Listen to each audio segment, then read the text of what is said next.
Hello, gorgeous people, and welcome to another TV Central one-on-one podcast. I'm Aaron Ryan.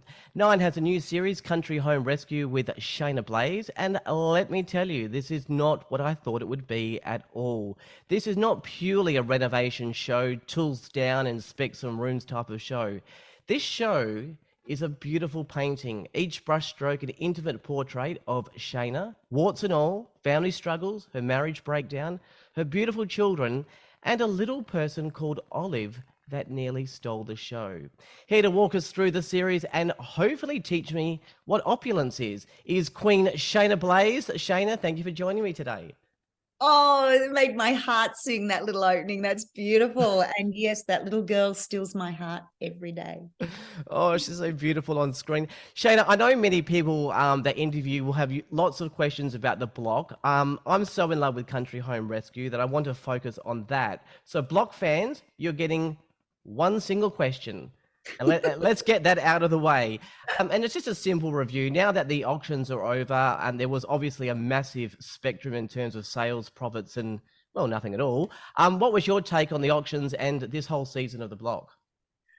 Oh, look, I felt like this one was an endurance for the contestants and also for people watching, because the conditions were so hard. The houses were massive. We were in a really bizarre downturn of supplies, finances, market. So it was a really, really scary one for people to do. And the fact that they all got to the end, I applaud them. The auction, well, geez, wasn't that a spectacular? And no one can predict it. And I think the biggest thing to come out of it is that there wasn't enough buyers, and that's why we got the results that we did. There was only two main buyers. That was it, two. And there was only one house that there was betting. So it's not betting, sorry, going against on the auction. And it's really a case of the market had fallen so much that people weren't excited about the reserve. They didn't know if they could get it. Finances weren't coming through. And that's the reality. Rather than the price that it went for, that's the reality of where we are in the market. All right, that's it. That's the block done. So I want to chat to you about your new show, Country Home Rescue. Now, I've watched all 6 episodes and of the series, and as I said in the intro, this is not a block spin-off. This is quite a moving piece of television that just happens to include renovation. The story of how the renovation took place and then its process was very moving. Were you hesitant at all about putting yourself out there? Because this is the warts and all Shaynna. It's not the fiery block judge Shaynna. Look, I think, yeah, we all were hesitant because it was one of those things that I have guarded my private life. And as much as I am out in the public, I feel like, that people have snippets of what my private life is. I've really kept that behind. And, especially my kids, a lot of people know nothing about my kids, only people that are close to us. And putting us out there was a big commitment. What really pushed us, how we were going to portray ourselves in the fact that we could just be ourselves, was being on Celebrity Apprentice. And that was the fact that we sort of gave people a little insight into us as a family and how close we are and how emotionally close we are, that we just went, unless we do it like this, it won't be true. Yeah. Well, we'll talk about your kids in a moment. But let's start with it's a 130-year-old house in Kyneton, about an hour out of Melbourne. This wasn't the forever home initially, was it? So tell me about the film The Fort, the story behind purchasing this home. So I'd been looking in Kyneton and Macedon Ranges for 4 or 5 years for a getaway, escape, a weekender. And the kids were doing the movie and I was, of course, set design. And so I've been looking, they told me a bit about the floor plan and what they wanted in the movie and all that sort of thing. And I just kept remember seeing this house just come up all the time in my property searches. And so I just sent it to them and just said, could this be the house? And then they nearly lost it. I had no intentions of buying it. And it was just one of those things where it was so perfect. It was really cheap. And I just thought, well, actually, I could buy it. We could do the movie, flip it, and then just sort of see where it takes us from there. But, as you mentioned, my marriage broke down. We didn't have a family home anymore. And that was the key to us sort of connecting in that house and going, you know what, there's something special about this house. Let's give her a whirl. But I did not imagine I was going to go as far as I did. Yeah, a lot is mentioned about the film. When do we actually get to see it? Well, we've been doing lots of test screenings over the past few months, and we're now releasing it with FanForce. So you actually do community screening. So if you go onto FanForce and look for the fort, you can actually organise a screening there. You can register yourself. You can organise a group of people. We're getting incredible feedback. No one can see the movie without sitting in their chair and not being able to move. The impact of this is resonating with communities. We're talking to people that work in the industry. It's very raw and it's very true. My understanding is the film has a theme of family violence, and you've been a women advocate and social justice campaigner. I know there's a story of violence that is personal to you. How far have we come about killing off the shame factor for women about speaking out? I mean, there's been many brave women coming out in high-profile cases, or do you think we've still got a long way to go? I think we've only just broken it open. I think the past couple of years, starting with Me Too, then with Grace Tame, Brittany Higgins, that just was bravery because there was no one to support them in that way of them breaking the mold. There are still so many people, like when I was on Celebrity Apprentice and when the movie's coming out and people seeing it, I get people coming into my DMs saying that you would have no idea what I've been through. Thank you for talking about it. And really high profile people that, don't want to talk about it because one, they don't want to be known as a victim because that's however anyone sees you. You're not a victim. You survived it. You got through. You're stronger than anyone could imagine. That stigma has to really change. People, the fear of saying that happened to me because no matter what, you didn't do it. Someone else did. Mm. You spoke about Celebrity Apprentice. You won that program. You must be so proud though that you raised all that money for Voice of Change, nearly 500,000, wasn't it? Yeah, it was incredible. And, we still had another year of COVID and lockdowns that we weren't able to really do a lot with the charity once we'd won it. So it all just sat there. But the last, 6 months and 8 months, we've been able to really push it forward and the connections we're making and the programs we're doing, not the programs, the arts programs that we're doing, really starting to resonate with people behind the scenes. So I think people will see next year the big impact of what Voice of Change can do.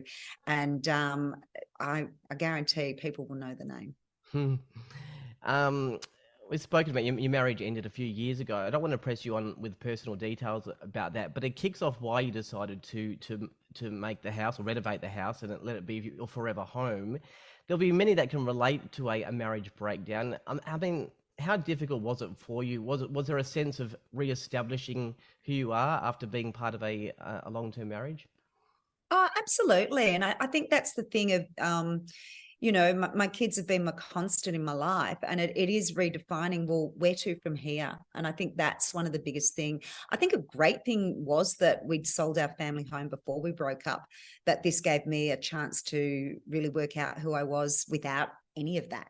So it was really us starting from scratch. And I think so there's something very cleansing about that. Mm. Tell me about your kids who feature prominently in the show. Your daughter certainly has a strong but positive personality. I think she could quite easily fill in for you on the block if needed. She's such a strong, independent woman, but then she has such a bond with you as her mum as well. Yeah, and it's always been like that. She's a very feisty. I think Jess's description of her is firecracker, and she owns that. But yeah, I think the thing is both my kids have been allowed to be who they are. They've always been valued of their opinions, even though I was quite a strict mum with them early in their years growing up. But she's fought her place in the world. She's an editor. She's got her own sort of fight of what she did. She left school very early because she didn't like school. She had to establish new education for herself. So where she is today is all for her doing. So yeah, pretty proud of her. And then Australia was introduced to Olive, your granddaughter, who was the recipient of a Narnia room. How cute is she? She really steals the show. Did you think that she would make such an impact on the show as she did? Look, it took a lot for us to have Olive on there, like Jess and Emma. We're all very protective because we know what the world is out there. But if we just kept talking about Olive, it just didn't mean anything. So she makes a few little scenes, but oh my God, those little cheeks and that little giggle of hers, she is so cute, non-biased at all. Of course not.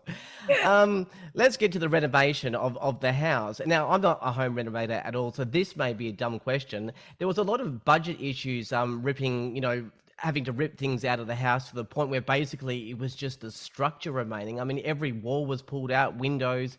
So yeah, just structure left. Was it not cheaper just to bulldoze the place, or was that not an option? Oh, that was said quite a few times halfway through the process. Yes, that would have been a lot cheaper. Oh, it would have been. But then it wouldn't have been a house that you sort of go back to the history of what it was. We had to replicate a lot of stuff.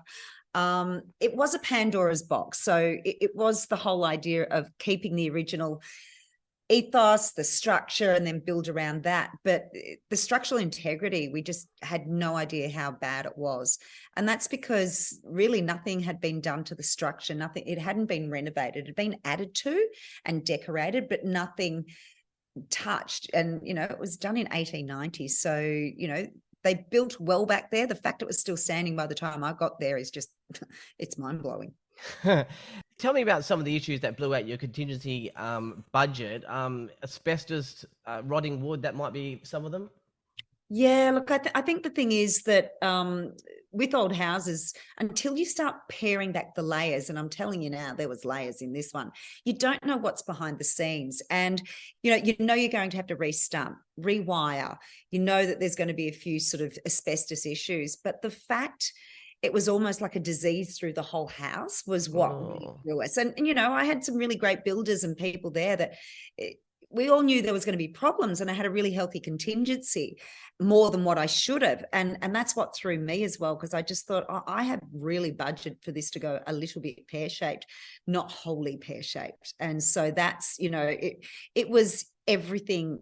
Literally I fought to keep original features. I fought so hard to just sort of see what we could do. And, there was some that I just had to let go, and some that I was able to recreate, because to do some of them, the full restoration, we tried on a couple of things, they were disintegrating as we were trying to restore them. So it could have been like a 5-year project if we wanted to go down that road.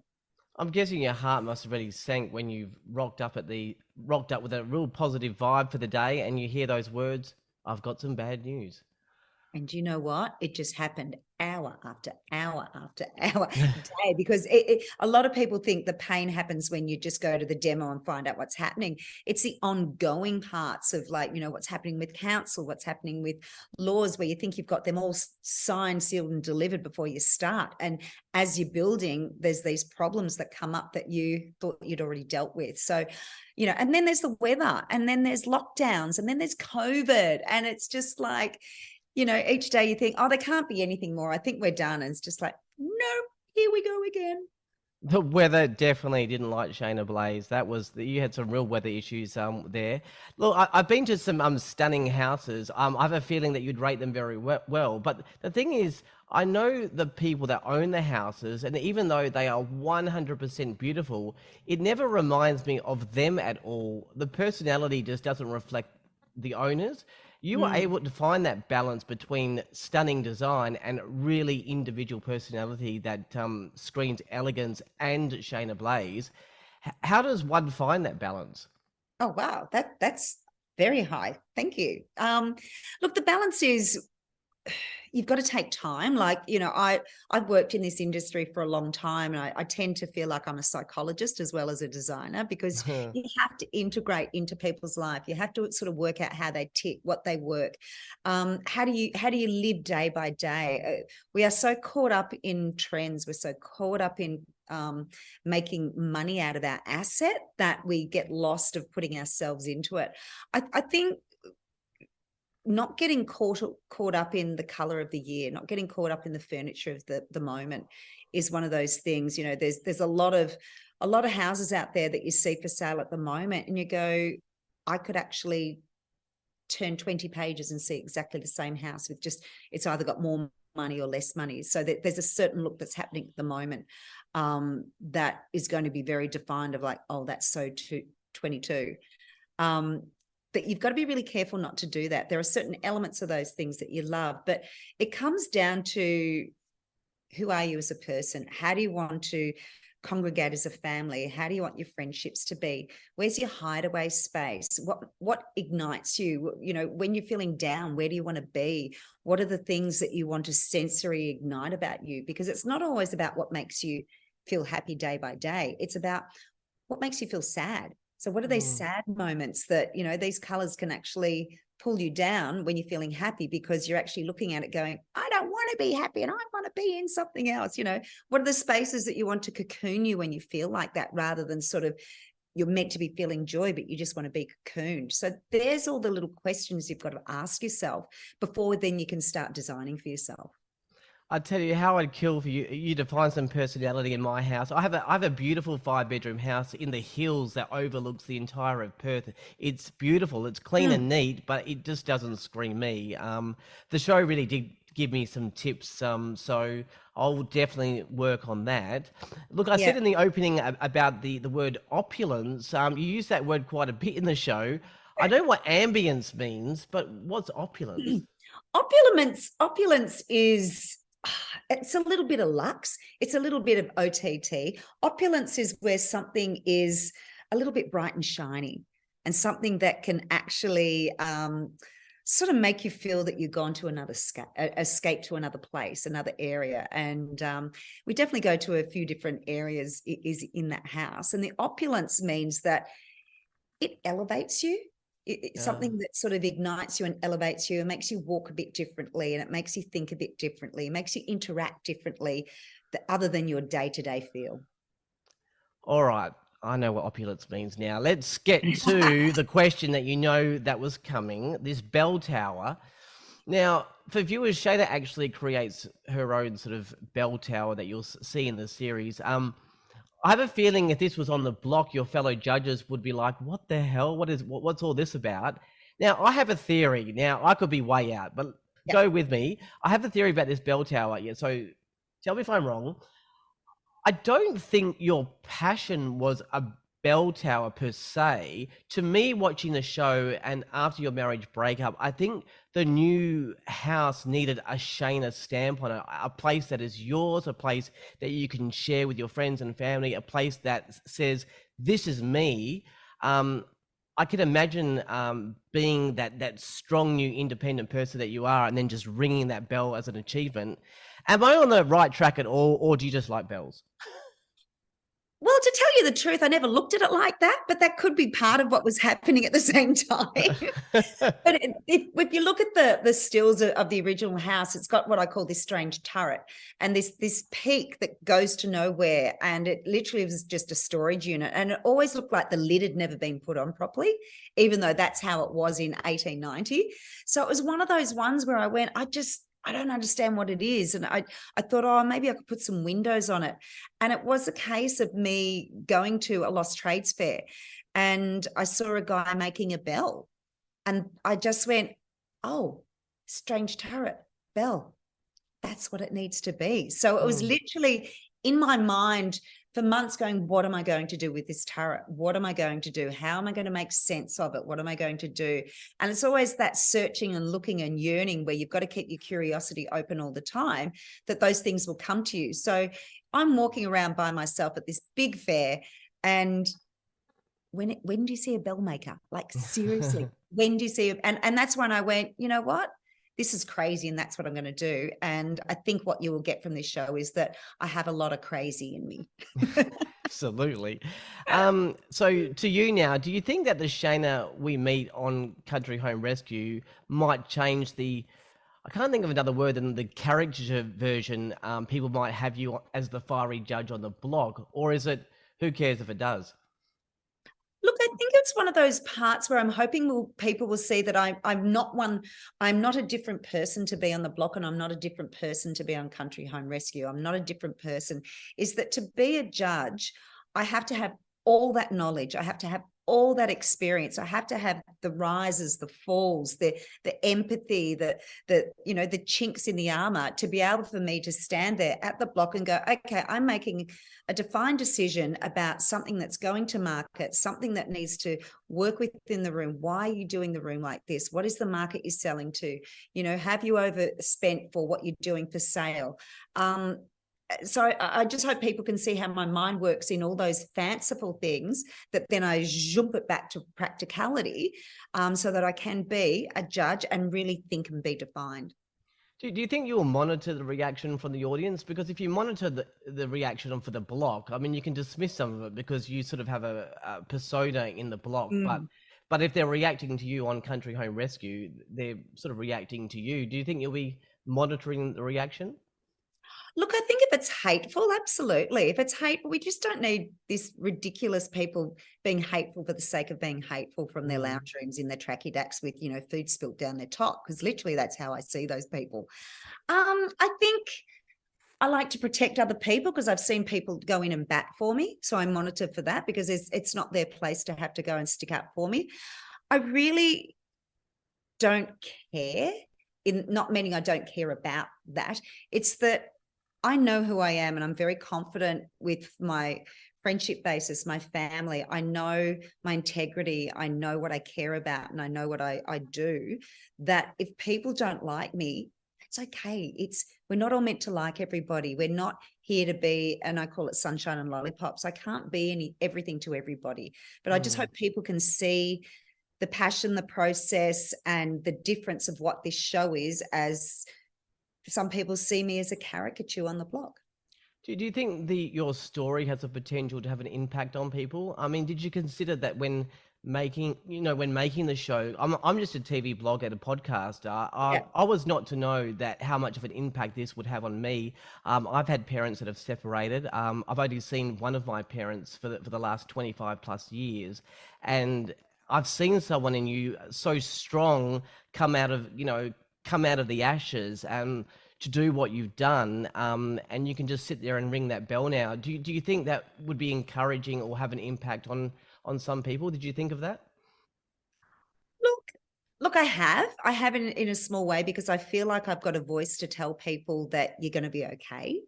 And I do a lot of public speaking as well, and I'm very raw in some of my public speaking. And I think it's one of those things that, one, if you don't think it's going to happen to you, it can. And also on the other side, if it does happen to you, you think you can't heal or you can't rise, you can. And it's Mm. searching for those things. For me, it was the house, the renovation, my kids, my family. For somebody else, it might be travel. It might be a different type of project, going something completely out of your comfort zone to find out who you are. But I think when something very monumental happens to you, you can't just go and do the same thing and stay the same. And, if you want change, you've got to make change yourself. I like the fact that the show doesn't shy away from anything. This is real family dynamic. There is chats about budget blowouts. Your daughter offers money. There is squabbles. There's different tastes in what everyone wants. Was it important to keep all of that in? Because you really could have hit the edit button. Yeah, it was really important. And we did agree to that right at the beginning. And, I'm so proud of my kids because, Jess was a little bit dubious about it right at the beginning. But once we made that decision, they had that attitude, well, if we're going to do it, we're going to do it. And we had the cameras there. And I think the thing is, we had so much trust because I know the producer. She worked with me on selling houses for a long time. She's a friend. I knew some of the production team, and I knew a lot of the trades. So we had this safe environment. Plus, I had my own people that work with me on my business. We had a lot of people that we trusted each other, and I think when you can do that trust, you're not feeling threatened. So Mm. it's very easy to be you and be raw. And if you let something open, then you let something open basically in a world of trust. And I think that's the only way I can describe it. Yeah. You've had some major hurdles in your life, but you have a beautiful new home, a bell tower. Your family's intact. You're a judge on one of the highest rating shows on television, and you have your own show now. So what's next? Well, we're working with the movie and the charity. That's a long-term thing. I've got furniture that I'm designing with One World Collection, Harris Scarf. I'm looking at doing some master classes on personal development rather than just about design. So there's that part of it too, is that everything that we're doing on the show, everything that we're doing about sort of breaking the nut open in you to be the best you can be, is sort of where I'm taking a few of my classes at the moment, which I'm really excited about. Are you open to the possibility of finding love? Are we going to see you on season 2 of My Mum, Your Dad? Not on your life. Look, I think the thing is that that part of my life was ripped open without my permission, and wherever I go in my love life, that will be private. Okay. So speaking of other shows, you popped up on Seven with This Is Your Life for the special Yeah. with the Tina Arena. Tell me about your friendship with one of our favourite Australian music icons. I'm so lucky to move in a circle of really down to earth people that you call celebrity. Like Tina would be the last person that wants to be called a celebrity. But she is an artist, a passionate craft person. And, she's in that circle of friendships that I've got that, really down to earth, kind, generous, and beyond passionate. And I just feel very lucky to have friends like Tina, and that I can actually feel safe in what I do as well. That was an absolutely beautiful episode. Mm. One more show. Can you confirm or deny a rumor that your kids have applied for you to be on Nine's Space Invaders because you're such a hoarder?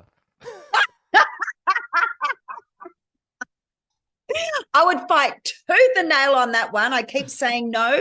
I'm holding it for a rainy day. There's not a hoarder. It can't be hoarding if you've got it organized on racks. Absolutely.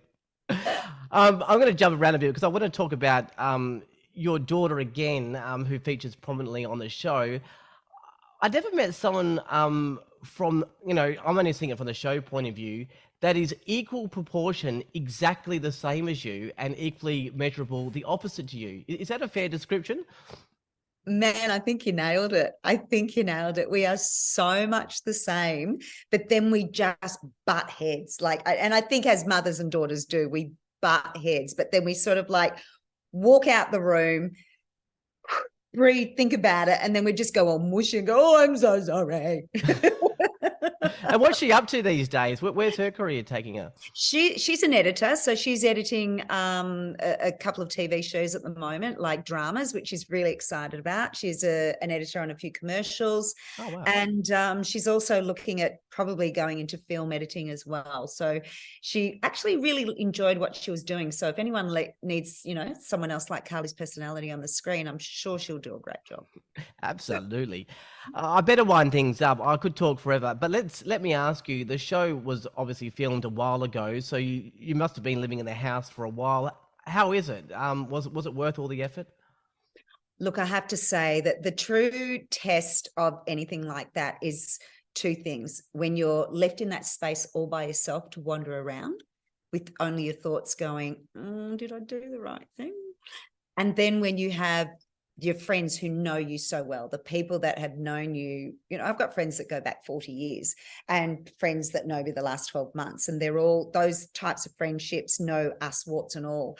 And when they walk in and feel safe and enveloped and feel like it's just, they say it's so you, but also they say it feels like home. Everyone that walks in says it feels like home, even with all the opulence that's there. Opulence. But I do walk around with a big smile on my face. I think when I stay away from it a little while, I sort of question going, oh God, did I go too far? What did I do? And then when you walk back in and you just go, oh my God, it was worth every cent, every pain, every joy. Oh, actually, one more question. Can I please stay in that carriage house for one night? That would be beautiful. And ring that bell. No, I'm just joking. All good. Can I just say, I've had quite a few people stay in the carriage house and they've just gone, I feel like I'm in another world. It's Yeah. just an escape. And I just think, oh, wow. I didn't put as much, I put a lot of thought and effort into the carriage house, but just how people feel when they're in there. I have to say the carriage house, can I just let you know, and you know it, there's 2 cabinetry sections, one in the garage, one in the kitchen, have already won awards Oh, for what? its Wow. ingenuity and what it did. So I'm pretty proud of that. I totally believe that. Yeah, wait till you see it. Shaynna, that's all the time we have. Thank you so much for your rawness and honesty, and I wish you all the best for the next part of your life. I think it's time for me after watching the show to leave some things behind in the past and ring that bell and um, it's such a beautiful program. So thank you for joining me. Oh, you're such a pleasure. And maybe we can hashtag that one of like, when life's turned to shit, just ring that bell, mate, and just go for it. Absolutely.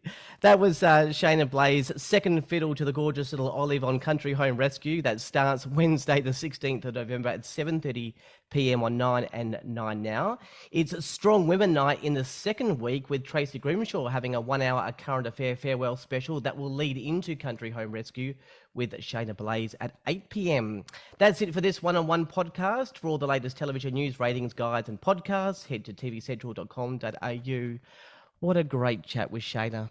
I'm Aaron Ryan. Until next time, bye for now.